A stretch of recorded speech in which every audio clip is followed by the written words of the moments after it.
Annick, in the amazing Greuze exhibition, there's a revelation which is the broken jug. And in fact, we need to read this painting, not with our 21st century glance. Yes, indeed, because it seems to be just a young woman with a jug, a broken jug. But you have to look at it in a better way and look at details. And you can, first of all, realize that I'm looking at the image there, that she's stiff, she's all in white, she's beautiful, she's the image of innocence and purity. But then look at her eyes. Her eyes are sad or empty, and she's looking not at you, but in the void. Then you look at her jug. Well, the broken jug means in the 18th century that it's a symbol of loss of virginity. Mm-hmm.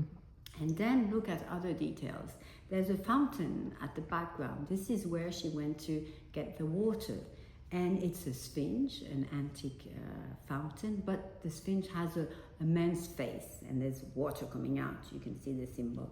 And then look at her dress. It's in an evident way, it's been all disturbed. You can see some part of her.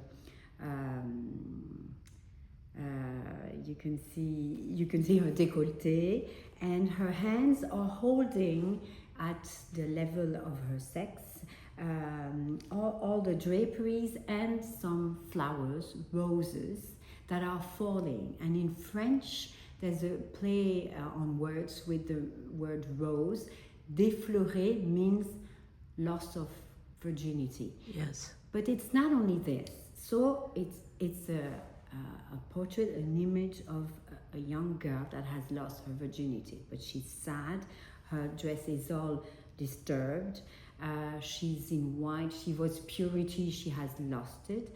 But to understand fully this painting, which is one of the most famous masterpieces of Greuze, what we show in the exhibition is that you have to go back to the genesis of the work and to look at his Greuze's creative process. And for the first time, we show not only the paint sketch, but the drawing. And in the drawing, you really understand what I've been telling you. If you look at the drawing, you see that her eye, this is what he was working on. The jug is not broken yet in the drawing. He's just thinking about what she's lived, and her eyes and her glare shows you that she's terrified. And he's working on the drapery on the level of the sex, and it's all in a like a battle.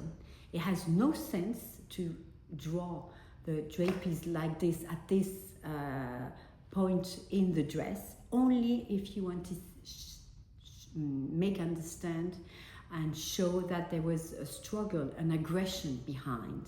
And in a very subtle and ambiguous way, Greuze shows that it's not only loss of virginity, but you're in front of a representation of a rape, something in evident way that the people to whom the painting was painted for didn't want to see.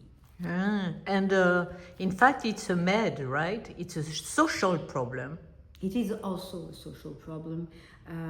And this I can say, and I invite everybody to go and look in the catalogue of the exhibition. There's a text written by Greuze, little scene showing, telling the story of two boys and their whole story.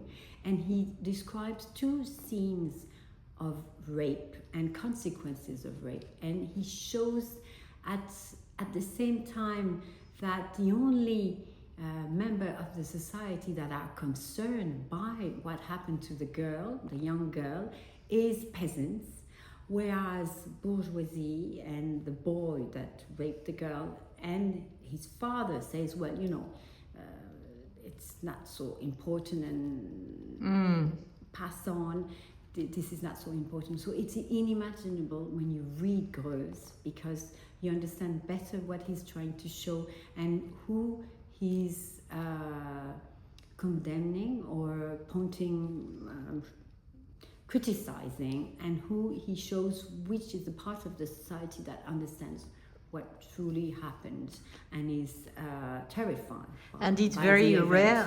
It's very rare in this period, 18th century, Yes, it is. to be considering this kind of question, right? Right.